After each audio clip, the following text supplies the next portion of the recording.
Hello everyone. Today is April 2nd of 2020 and today is Thursday. So, your bell ringers for the week are due today. If you're having issues getting those in or getting the bell ringers themselves, you need to let me know so that we can work something out. Because remember, I am still giving you guys a grade for these, so you need to be doing them and turning them in every Friday. Remember, that we only have 4 bell ringers for the week. So you should have Monday through Thursday, being sure to turn them in by Friday. So the quote for the day isn't really a quote at all, but rather a question. And the question is, does your past define your future?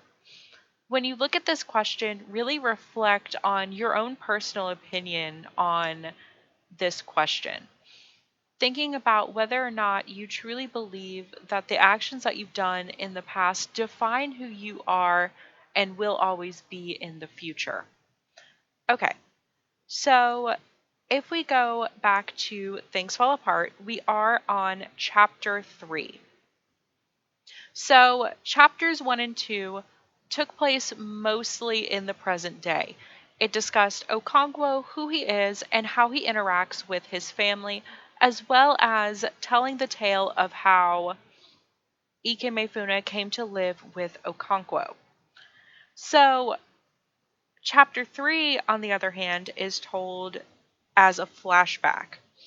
So, it's talking about Okonkwo's childhood, Okonkwo's relationship with his father, and the various aspects of that. So, as before, I'll go in, read part of it, and explain important bits. Okonkwo did not have the start in life which many young men usually had. He did not inherit a barn from his father. There was no barn to inherit. The story was told in Umafia of how his father, Unoka, had gone to consult the Oracle of the Hills and the Caves to find out why he always had a miserable harvest. So the chapter starts out by establishing that Okonkwo did not have a good upbringing and did not have the same opportunities that many young men in the village had. And to this day, people in Umafia talk about the time that Okonkwo's father went to see the oracle, and he asked the oracle why his harvest was always failing. So, if we think back to English 1, you may have read the Odyssey, and if not, that's fine. I'll explain what an oracle is. But if you've read the Odyssey, you may know already what an oracle is and what its purpose is. So, an oracle is a spot where a priestess or priest is, and it's used to directly communicate with whatever god is related to that oracle. So for this one, it's the Oracle of the Hills and the Caves. And down below, we know that it's to the goddess Agbala. And the purpose of the oracle is so that people can go up to the priestess, ask a question, and get an answer that is supposedly divine from that god. So if we look here, we get a little bit of description about that conversation. The oracle was called Agbala, and people came from far and near to consult it. They came when misfortune dogged their steps or when they had a dispute with their neighbors. They came to discover what the future held for them or to consult the spirits of their departed fathers. The way into the shrine was a round hole at the side of a hill, just a little bigger than the round opening into a henhouse. Worshippers who came to seek knowledge from the god crawled on their belly through the hole and found themselves in a dark, endless space in the presence of Agbala. No one had ever beheld Agbala except his priestess. But no one who had ever crawled into his shrine had come out without the fear of his power. His priestess stood by the sacred fire which she built in the heart of the cave and proclaimed the will of the god. The fire did not burn with a flame. The glowing logs only served to light up vaguely the dark figure of the priestess. So, this is a place that's filled with mysticism. This is where people go if they really are desperate for answers. You don't just wander in here by accident, it is a purposeful act. So, if we scroll down a little bit, we see the conversation that Unoka has with the priestess. Every year, he said sadly, before I put any crop in the earth, I sacrifice a rooster to Ani, the owner of all land. It is the law of our fathers. I also kill a rooster at the shrine of Ife Jioku, the god of yams.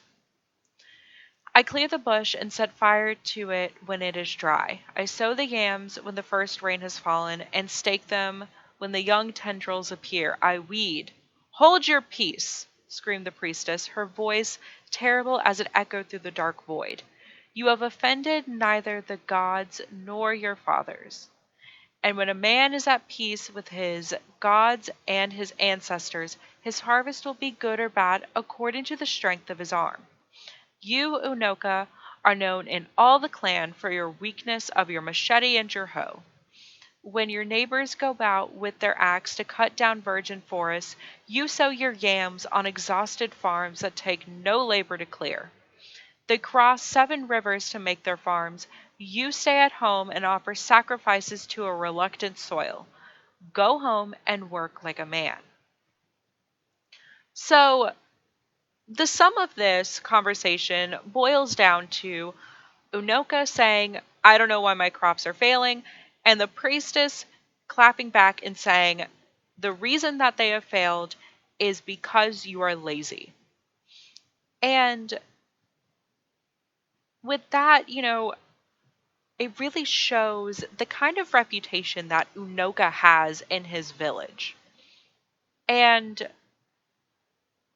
it's really something that has an impact on Okonkwo, which we'll see in a couple of paragraphs.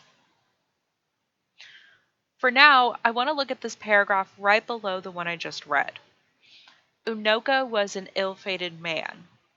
So like Ikemefuna, this is also an ill-fated person in Okonkwo's life. He had a bad chi or personal god, and evil fortune followed him to the grave, or rather to his death, for he had no grave. He died of swelling, which was an abomination to the earth goddess. When a man was afflicted with swelling in the stomach and the limbs, he was not allowed to die in the house. He was carried to the evil forest and left there to die. There was the story of a very stubborn man who staggered back to his house and had to be carried again to the forest and tied to a tree. The sickness was an abomination to the earth, and so the victim could not be buried in her bowels. He died and rotted away above the earth and was not given the first or the second burial.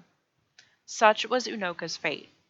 When they carried him away, he took with him his flute. So, Unoka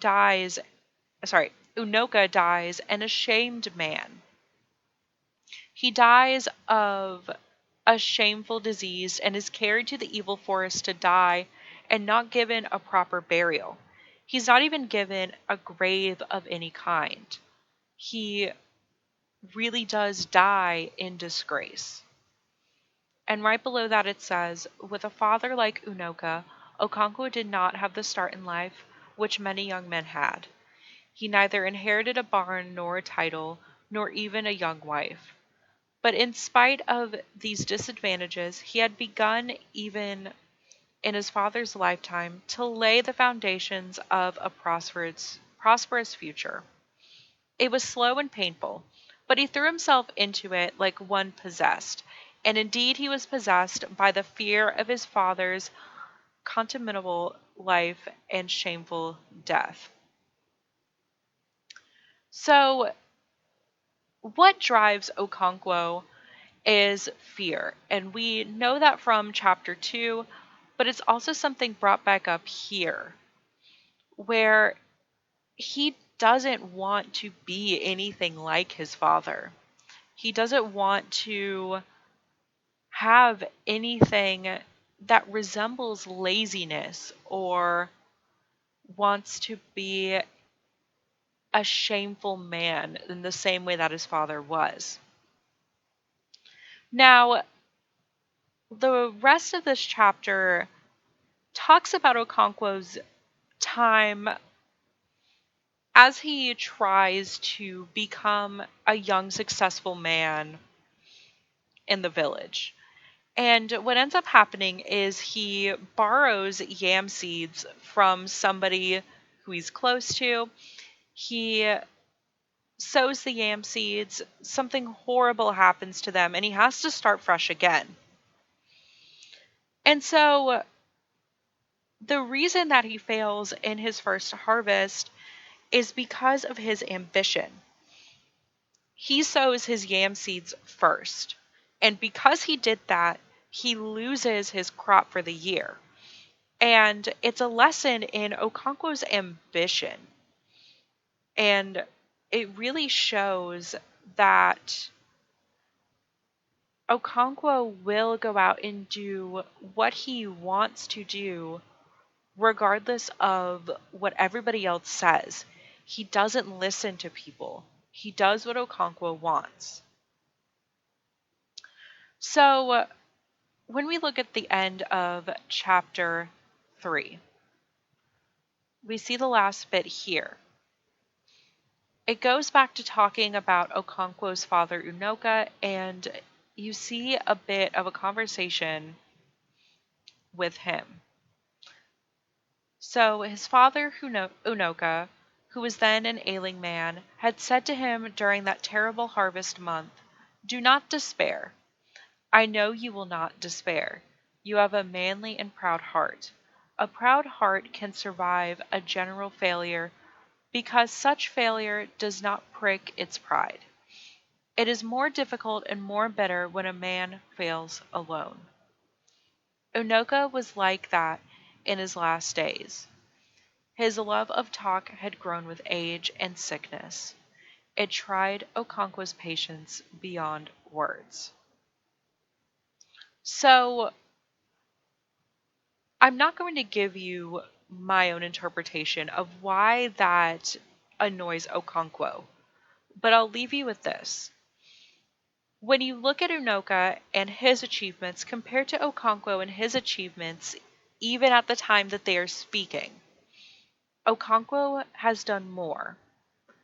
But his father, even though he hasn't done anything like what Okonkwo has, still tries to give him those comforting words.